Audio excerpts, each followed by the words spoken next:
Myth-making is intrinsic to any war, and these myths typically last the longest. For instance, the belief in the exceptional effectiveness of the SS divisions. Supposedly, in the toughest situation, they were the ones who rescued all the others. This myth was fabricated by the SS and the propaganda efforts of Goebbels. It is true that SS divisions were quite motivated and even fanatical. However, this does not replace tactical and technical combat skills, that is, the ability to fight. In fact, it was the SS division that suffered the most significant losses, often due to the fact that they were inferior to Wehrmacht units in military training. By the middle of World War II, the training level of Wehrmacht soldiers and officers had declined, whereas the training of SS units had somewhat improved. On average, the SS fought not better than the Wehrmacht, except that towards the end of the war they resisted most stubbornly and did not want to surrender, which is understandable since they had committed so many bloody atrocities. Let's analyze using the example of the 3rd Motorized and later Tank Division of the SS with double and even triple designation, Waffen and VT, but more often it was called Totenkopf or Death's Head. Death's Head. In this video, we are more interested in not the military component of the Death's Head, Tank Division, but the flip side of this Nazi formation. The fact is that most of the guards and officers of the concentration camps were also listed in the SS division Death's Head. Hence, another myth arises that the Waffen SS division was formed from concentration camp guards. Actually, it was the other way around. Waffen divisions were formed from the so-called security detachments, stormtroopers and fighters of the SS order, only a small part of whom could be involved in the service at the Dachau or Mauthausen concentration camps. But after being wounded in battles, the unlucky soldiers could very well end up in a concentration camp as guards or wardens. In turn, guards who were found guilty of some misconduct could be sent to the front. In a word, rotation with SS units was frequent and followed specific roles. Waffen SS personnel was involved in frontline operations. SS VT units focused on combating partisans and performing rear guard duties. And SS Totenkopf units were responsible for guarding and performing police functions in concentration camps. An SS officer might have fought on the front line, then fought with partisans behind the lines, and later, after being wounded and hospitalized, ended up as a guard in a concentration camp. Meanwhile, numerous Totenkopf SS members never experienced combat at the front lines. Concentration camps. All of this stemmed from their leader, Theodor Eicke, the organizer of the Totenkopf division. Eicke played a key role in the establishment of concentration camps, commanded the Dachau concentration camp, and continued to serve as an inspector of concentration camp until his death in 1943. Its common name, the division, received from the symbol carried by SS stormtroopers, a skull with bones.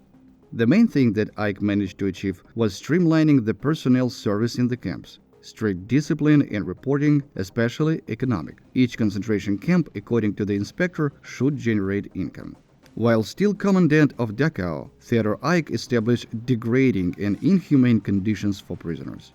Torture and beatings were considered routine and normal daily events.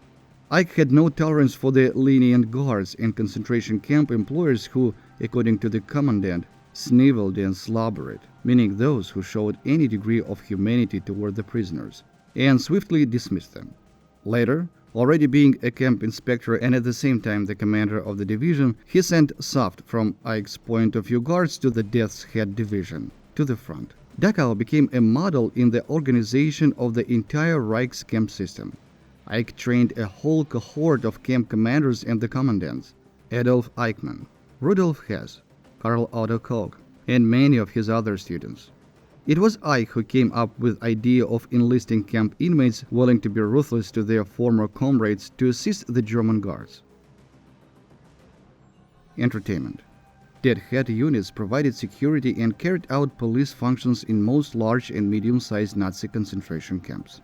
As their boss demanded, they were inhumane and very cruel to the prisoners. One of the favorite pastimes of the camp guards and the entire supervising staff was to entertain themselves by humiliating the prisoners. The wardens liked to organize sports competitions among the prisoners. People exhausted from hard work and drained by dreadful food were forced to race, walk in a squat, goose step, wrestle with each other, pull the guards and overseers in carts to which the prisoners were harnessed, and so on.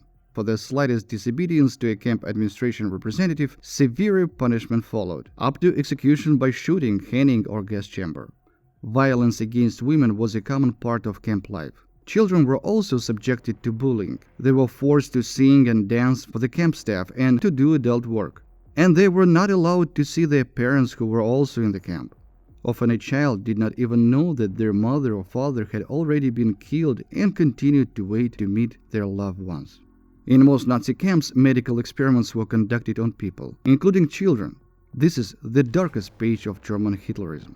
People were infected with various infections, and medical drugs were tested on them. For example, they observed the effect of low, high temperature on the body.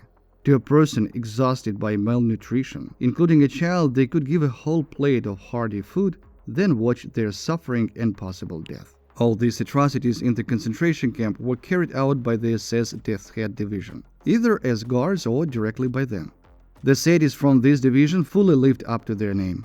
They were really like dead. No feelings, no slightest sympathy for the prisoners, no emotions, except perhaps cheerfulness, forcing people to suffer and be tormented. The SS and their Hiwis managed to joke and have fun at the same time. Unfortunate ones, condemned to death by the Nazi regime, survived as best they could. However, the majority was not allowed to survive by the fascists. Here is the interrogation protocol of the SS Hauptscharführer of the Deathhead Division, a guard of the Sachsenhausen concentration camp, located in the city of Oranienbaum, where the headquarters of the aforementioned division was, and at the same time the office of the chief inspection of the concentration camps. It's about one of the most depraved sadists of Sachsenhausen, the guard Gustav Zorch, who was nicknamed Iron Gustav. From the protocol, prosecutor: Are you known as Iron Gustav? Zorch: That's right. That's what the prisoner called me. Prosecutor: At the preliminary investigation, you stated that all the SS officers were monsters. Zorch: Yes, that's right. They were all monsters. Prosecutor: What was their cruelty expressed in? Zorch: In the torture of prisoners, in beating them with various heavy objects, in imposing cruel punishment, in burying people in the ground, in setting dogs on people, etc. Prosecutor: Can you recall an incident that took place in the fall of 1938 when one of the members of the Bible researcher sect was buried in the ground? Zorch: Yes, he was buried in the ground up to his neck. Prosecutor: What kind of torture was he subjected to after this? Zorch: The other prisoners had to relieve themselves on his head. Prosecutor: On whose instructions? Zorch: On my instructions. By such methods, the Death's Head personnel established Nazi power within the Reich and beyond. The military history of Death Head finally ended in the battles near Vienna. The last division commander, Helmut Becker, was hanged in a camp near Vorkuta.